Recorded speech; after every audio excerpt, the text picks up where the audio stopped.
Welcome to another episode of All Things Authentic. We are grateful that you're joining us this week, and we have a pretty important and helpful topic, I think. And so we are discussing how do we heal from toxic situations. And I'm sure this might resonate with some of you all. I think a lot of us experience maybe toxic, past situations, even if it's years and years and years ago. A lot of people still talk about those toxic situations, and maybe it's present things that people are dealing with. I know in the work we do, a lot of the times we hear about maybe toxic families and things like that. So sometimes it's just situations that you're currently dealing with too, or toxic maybe circumstances also. So a lot we'll be discussing with that. So I know you had some things to start us off, and maybe I think definitely a definition of what does toxic actually mean? Yeah. So one thing that really stuck out to me was an article recently about the oldest person alive, and her name was. She just died, or she died at some point, and she was 117 years old. So She was the oldest person alive. And she gave some tips for longevity that really stuck out to me. So one was just kind of genes and having good luck. But then she also mentioned some lifestyle factors, like eating. She said eating yogurt daily, that works for her. Okay. She said being close to her family. And she also said staying away from toxic people. Wow. So that just stuck out to me, because I'm thinking oh wow, here's this centurion. Is that what you call him? Sure. Turian. 100-year-old woman. She's an 100-year-old woman, and one of her tips for staying alive and for longevity is staying away from toxic people. Yeah. And it's funny too. Well, one, amazing. 117. Yeah. I need those tips now. I'm gonna start eating yogurt every day. That worked for her. It's not one size fit all. I don't know. We don't know the science behind it. But that kind of gives perspective of the prevalence of this toxic and toxicity, because, for her to be 117, so obviously she's been around for a while, but to still use that term where obviously it's a term that's been around forever. But I feel these past, I don't know, few years or so, maybe a little longer, that term has become really prevalent in society on social media and stuff. So, but to hear that she actually used that, it's okay, this is actually something that people have been thinking about for a long time. And maybe now it's just used a lot more in this culture. But yeah, staying away from toxic people. So I know you have maybe some definitions of what toxic is, because it's how do we even know what is a toxic person?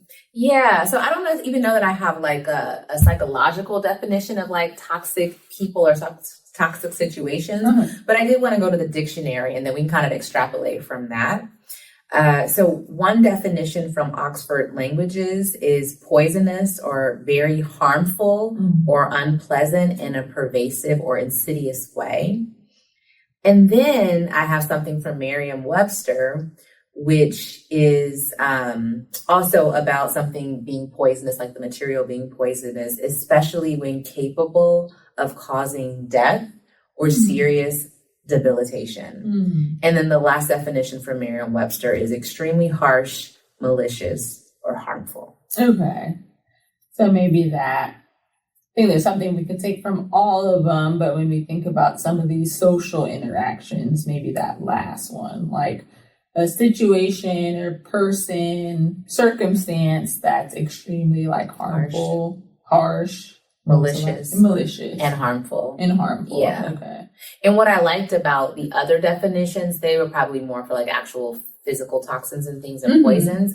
But I think symbolically what that might represent is that something might feel poisonous to you, and that it could cause death or serious debilitation. That stuck out to me, because I do think that sometimes if we are in really toxic relationships or situations, that it can actually be harmful to us in a way that could be potentially maybe debilitating or could lead to some really serious consequences.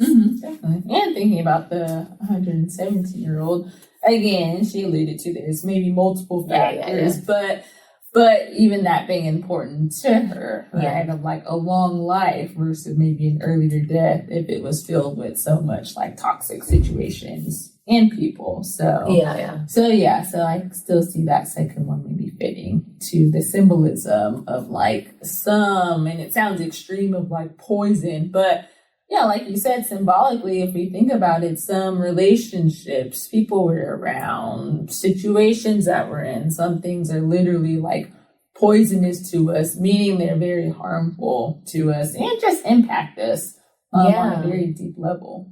Yeah, and I think about just sort of maybe like distress overall, and that perhaps these relationships that are toxic are actually like very stressful. Yeah. And we do know that stress wear and tears our body and could, lead to premature death even. So, maybe it's in that way. Yeah, raises our cortisol, which we're not supposed to have a lot of that consistently too. So yeah. Okay, I like that.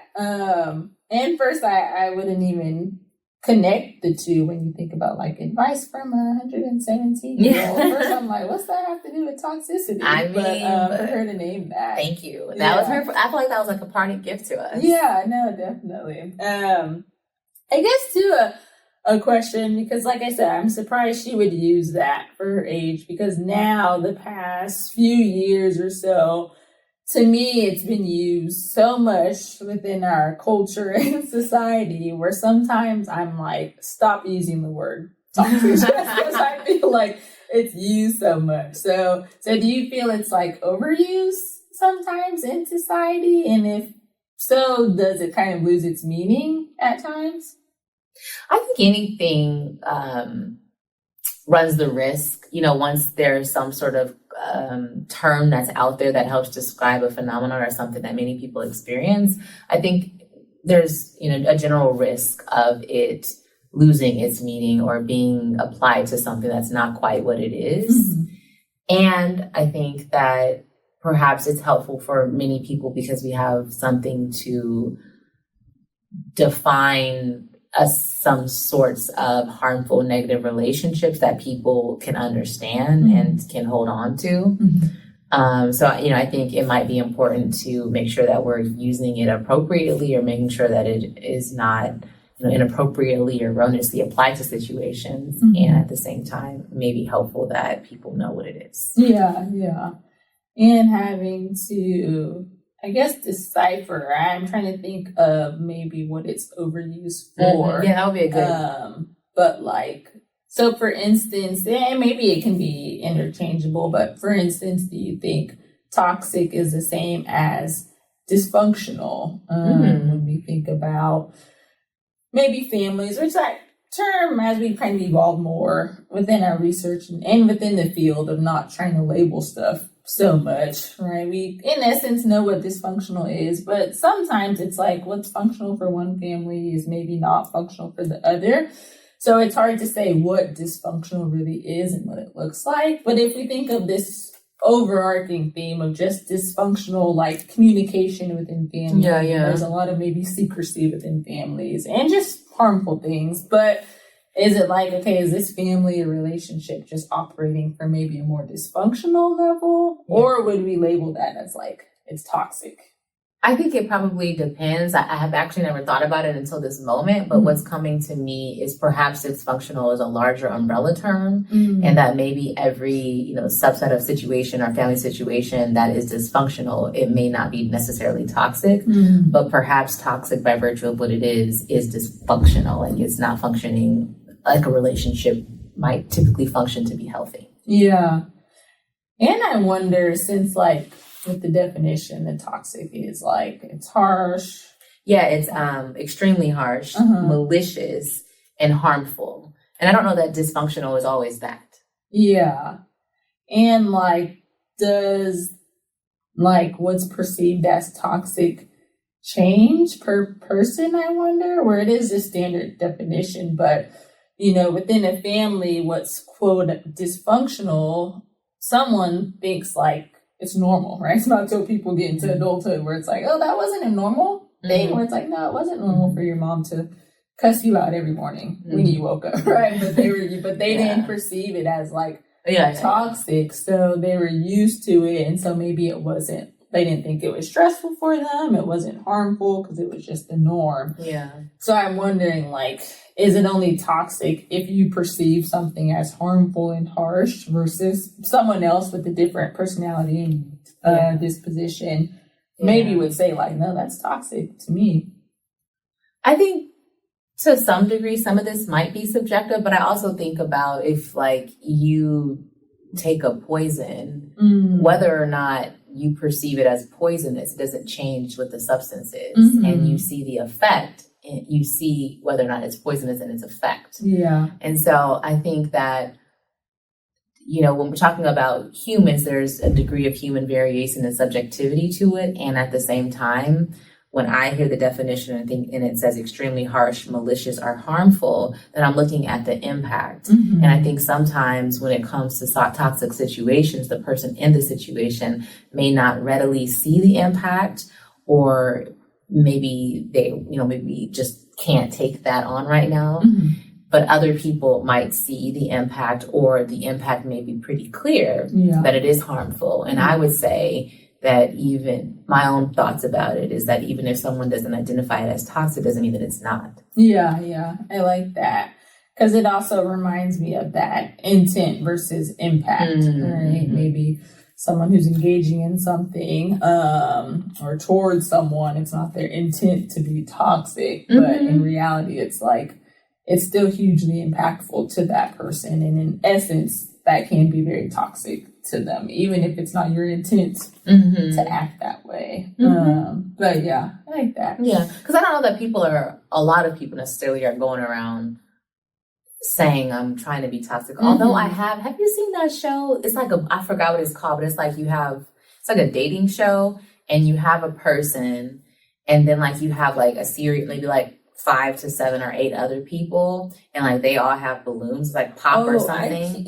Okay, so I'd be a little delayed on this stuff. So literally, like the other week, because it's popped up a couple times, but I just scroll past it, whatever. But then recently it came up. Still didn't even click on the video, but I'm looking and I'm like, "What's this pop the balloon thing I keep seeing?" My husband's like, "That's been around." Like, always know more than you. Where you be at? So I didn't even feel like getting into it. I'm like, so what is it? I think he tried to explain it, but I forget already. So, but what is the point? Well, the point is like, it's like a dating show. And so the one person who doesn't have the balloon is talking about, like there's a host and they're asking questions about who they are and what they like. And then when the balloon people don't like something or it doesn't work for them, then they pop the balloon. But the point wasn't about the show they, like, per se. eliminate themselves. This isn't going to work. And then I think the person, I don't know, they like mutually decide if there's one person standing, if it works for them. But the point wasn't about the show. It was about, I actually was recalling that I just saw it pop it, and I think someone did say that they were toxic. So I think I think someone did describe themselves as toxic, though. So when I said I don't think people are walking around saying they're toxic or trying to be toxic, maybe there are some people. So I don't want to say, I don't know. I can't speak for everybody. And did everyone pop their balloon after? I think there was a lot of pops. There was a lot of pops. Because that's interesting, because then it's like, does it start to get glorified? But which is still strange for someone to want to have that as an attribute of themselves. And was it a male or? It was a woman who was describing themselves as toxic. Yeah, so it's like, it's strange. But it's interesting. Do you think that there is a lot of glorification of toxicity in different types of situations or relationships, like from media, television, movies, and things like that? Yeah, I think so. And again, I don't know her intentions of it. Maybe she was just being honest. But something about it too, and we've discussed this in different episodes when we talk about familiar patterns, right? So coming from maybe dysfunctional or toxic families, we're still going to crave what's familiar to us. And so that does seep into our relationships when we're seeking out, maybe unintentionally, but these toxic relationships. And I think for her, maybe she started to realize that I'm always in toxic relationships, so that makes me toxic also. But yeah, I think the term has been used so much, and especially when it comes to like dating and stuff, I think people have attached it to themselves of like, I'm toxic, I like toxic relationships too. And it's kind of like, oh, fun, a little kiki, but I don't want us to lose out on like how detrimental like this truly can be. I had a little, I don't have the game show part ready, but like a quick take about, different things we see in media or television over time about whether it's toxic or maybe just cringe. Yeah. And I don't know, and I'm kind of struggling sometimes with like something that I might see as like a little cringy, but like maybe is it toxic or is it not? So I think that maybe there's some subjectivity to it. I don't know. But we were just talking about offline about that famous wedding scene in A Different World where Dwayne Wade and Whitley's getting married, and then Dwayne comes and then they're getting married. Yeah. And I think when I was younger, it was so romantic and like, oh yeah, finally these two are together, and I was a part of that. And now I find myself definitely cringing, like, at my wedding, sir? Like, no. So I don't know if that's toxic or not, but it was cringe for me and thinking like, why was media kind of glorifying, reuniting with your love in this way? Yeah, like having to break up another relationship. And that is a tricky one because, is it toxic? Like, so if we go with like harmful, maybe it's harmful for whoever the person was at the altar. Right. But for these two, it's like romantic. You're fighting for your person. So, I guess the question is like, when is fighting for what you want? Really, and it can be a relationship, work, whatever it is. When is fighting for what you want turned toxic? And that's maybe a difficult question to answer. Like at what cost? I think that's an important. I think I can't think of. I know that there has to be examples of this, like even in like work scenarios and TV and stuff like that, because they're, when you think about characters that really want something so badly and they go after it, but it's sometimes at the expense of another person. Like that's when I think. And think to your question, like when does it come? I'm a go-getter. I'm fighting really hard. But I'm doing it at the expense of someone else. Which happens a lot, even like how our society's kind of set up almost this survival of the fittest in essence. And so it's like, would we say our society is toxic? I don't know. Right? I don't know, maybe. But I guess there's levels and layers to it. I'm trying to think of other like, and I think, but I mean, maybe that's what it's there for. And again, maybe it's more the cringe, like you said, because I think of even other like reality shows, dating stuff, where it's like, okay, that's like toxic, I think. But in essence, like it's not harming anyone. It's just trash TV that we're wrapped up in. So, but is it like toxic to like what we should be ingesting and stuff? Maybe, but there's maybe no like long-term impacts for it. But if it was real life, would you like, if there's someone's actual real life what we're watching, would we be like, oh yeah, this is great? Or would it be like, if this was your friend, it's happening to them, would you be like, girl, this is not. That's not right. I think of not even the movie and TV, but I would say social media is probably toxic for people, and that's just this umbrella of a thing within our culture. And I would say fitting some of that mold of the definition, because social media has become really toxic and harmful for individuals. Very true. So maybe this brings us to like the question of what types of situations kill our joy. Like, what are we talking about? Specifically, what would you say? And on like a personal level, we could just start off with just different types. So you said social media. I think toxic social for media. people. What kind of toxic. toxic relationships are out there? So family. So we hear that a lot. Family relationships, dating or intimate partner relationships. I guess really any relationship, because I would think even like friendships. Yeah, I think friendships can be too. I think the work setting is a huge one. What else? Those are like the main. Those stand out to me. To mind for me. that stands out to me too, like the main, and it's like kind of like what your relationship is to the other person or thing. Yeah. And like that, and we're like thinking of all these different things as we talk. Because does toxicity require someone else? Like, a lot of these things we discuss, it's like sometimes inner things, like inner thoughts and stuff. It seems like someone else is needed. Toxicity seems very relational. Yeah. Like, I haven't thought about it too deeply, but it seems like it's relational. It doesn't necessarily have to be another person, because you mentioned like social media and technology, perhaps. So, but it is sort of the relationship we have with the thing, perhaps. And work, I think that's a lot of times it's filled with people, and sometimes that's what can make it toxic. But perhaps there's a way in which we relate to work too that could be toxic as well. Yeah, and I guess like one thing that's relational, but another thing that's maybe not is like substances and alcohol. So I think that can be toxic once it gets to the level of like actually causing harm to you. And then in turn that causes harm to people's relationships usually. Very true. Yeah. And then I think something more invisible is just how sometimes our systems in society are set up. We live, I don't know if anyone ever terms it as toxic, but it is, right? Where some of these systems are like discriminatory and oppressive.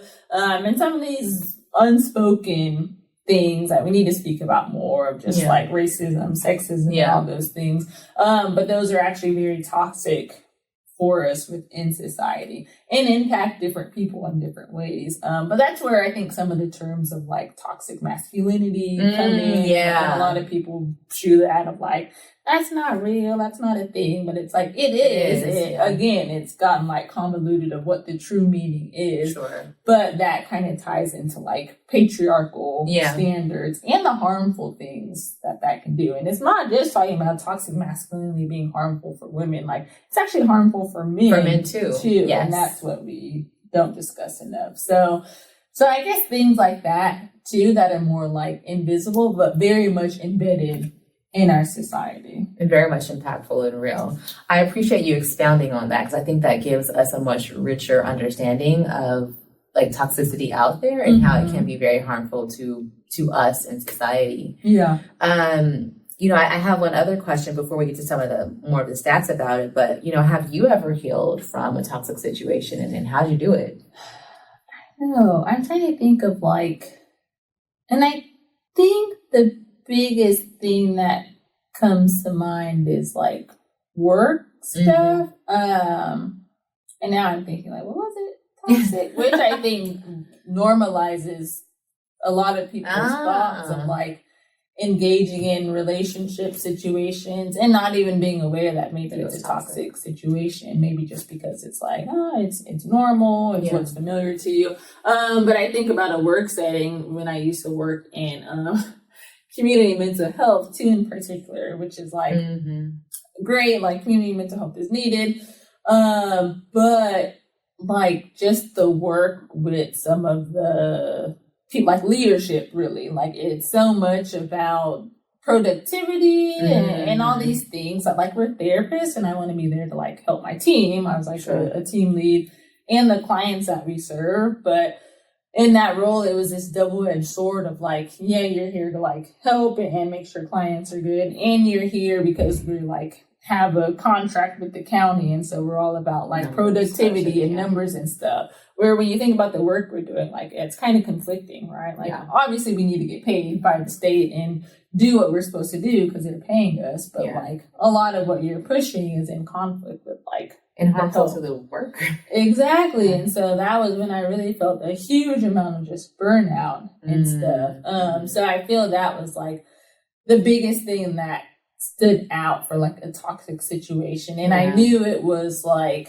I wasn't terming it toxic at the time, but I knew it was probably that and harmful.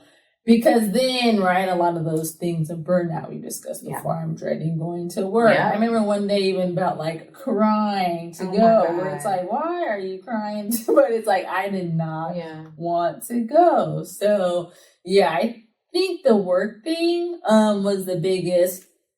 And then, thinking about healing from it, I think the biggest part of my healing was leaving, right? It's just like, this is not for me. Yeah. And ties in kind of to that authenticity, because that was the biggest thing of like, actually like the work and like the people I work with, the clients, this system I'm having a huge issue with. And I value very much of like liberation and not being in these like oppressive type systems. And so that was really conflicting with my values. And so that's when I knew like, okay, I have to like fight against this. And if that means leaving, then so be it. So I think that was the biggest healing thing for me. But continuing on that healing meant that I needed to remember like some of those values in the conflicts. And now when I'm looking for other work, what is that going to look like? Right. And that's when I went to private practice. And that's the most liberating, right? My own thing. But there are some other things I dabbled in too, and now teaching and stuff. But I know that I always want to be in some type of setting where I'm not feeling that same like confinement that type of work did, because that was like harmful and hurtful for me.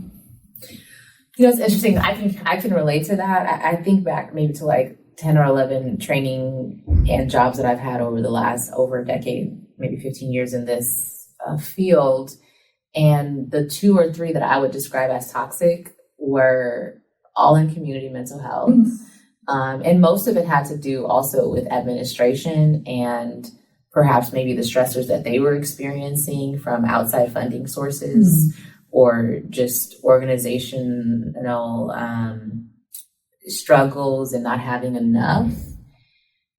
But I experienced like my job itself and working with the clients was fabulous and lovely. And in many situations, I had amazing colleagues, but I could not handle administration and the pressures and some of the interpersonal toxicity also that I was experiencing or that I saw and was like, whoa, like, this is a lot. And I think similar to you, I started seeing how harmful it was to me. I dreaded going to work. It was extremely hard to be there. I think even some of the situations, and definitely the most recent one that I had before I switched career pathways, was physically, it started to take a toll on me. Like, I think, I don't know this for sure, but I honestly, well, actually the one before this one, I would start to get headaches. And I think that was from that. And then physically, I honestly think it started to like make my hair come out. Like my hair was just different. And I know sometimes I'd be cutting my hair, but I know I didn't cut it like that. I know it wasn't like that. My mood was shifting. I was mean, mostly to my partner. I was short with people, like that kind of stuff. So I wasn't my authentic self, and I guess we'll get to authenticity at some point, but yeah. And for me, same thing. It was leaving. Like there was no way that I could stay in any of those environments and be healthy and whole. And so leaving was the best thing for me. And it also helped me set me on a pathway to decide for myself as it relates to work and people that I'm around. Like I needed to choose very wisely. And I started to choose honestly based off of the work and organizational culture and the colleagues and supervisors that I have, like how much, even if, maybe a supervisor may not maybe be the best or the worst, but like how much impact do they have in my daily life? And if they have too much and they're toxic, then I can't be in the situation. But if, they're over there and we don't have conversations, then fine.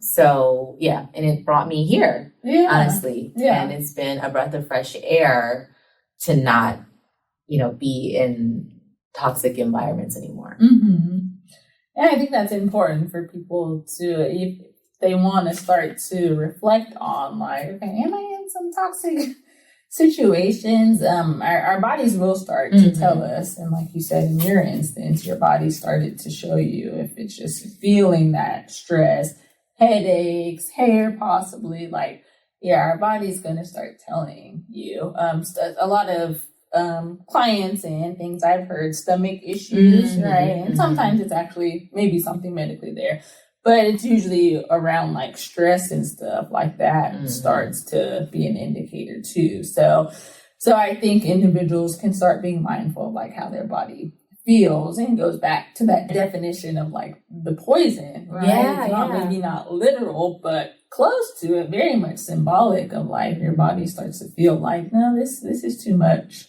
for us. So thanks for tapping in to All Things Authentic. Make sure you subscribe to the channel. For full episodes, find All Things Authentic on your favorite podcast listening platform.